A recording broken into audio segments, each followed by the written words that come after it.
Well, Tartaria was everywhere, and history is fabricated, completely fabricated, all of it. We used to think, well, the Dark Ages, we don't know what that is. We realised that they invented the Dark Ages and just put that in there to push a whole bunch of stuff back in the past. And we realised, some of history might be wrong, but no, it's all fabricated. The whole lot is fabricated. An interesting thing is the architecture we find all around the world, in all of our cities, that old Gothic style architecture, incredibly intricate design, and people look at it and say, oh, that's just the way they did things in the old days.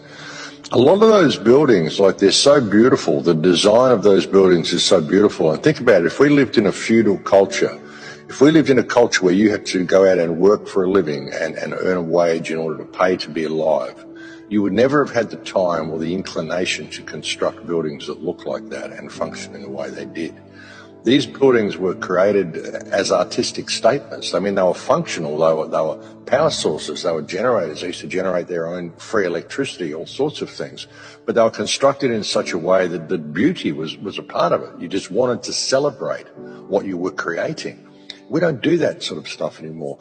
Just the beauty of those buildings and the incredible complexity of those buildings is a great indication that we didn't live in this pay-to-be-alive society that we're living in now. Tartaria was all over the world. It was an advanced culture that had free energy. It was based on etheric energy, and it existed up until around about 200 to 250 years ago. We think even the earliest would be about the mid-1700s. It maybe was destroyed, possibly even a little bit later than that. And around about 1880, the late 1800s, they repopulated the world with children. And then they taught them whatever history they wanted. And you've got to wonder where all the children came from. Just look up foundling homes and foundlings and orphan trains across the United States, across Europe. They were everywhere, children everywhere. A couple of years ago, I was reporting on all this sort of stuff. And then the fires broke out and COVID broke out, and I had to kind of leave the topic and get on to more important things that are dealing with us now.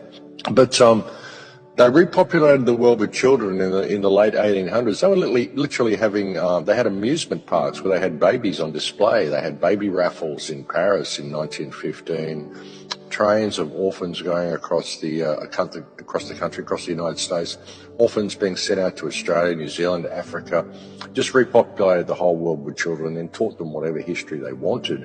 And now we've got to this point where they're basically harvesting all the souls of those people. It's like they grew their herd, I've often referred to the earth as a people farm. We're living in a people farm, and people don't really realise it.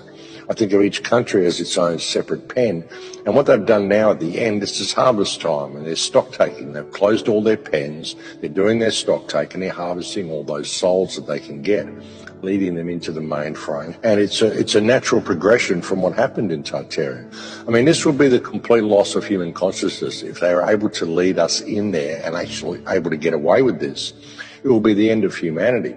But when you really look at what we had, I mean, it's incredibly inspiring to see the art and to see the ancient history that's right there in our own cities if you just go out and look around your city with the right eyes.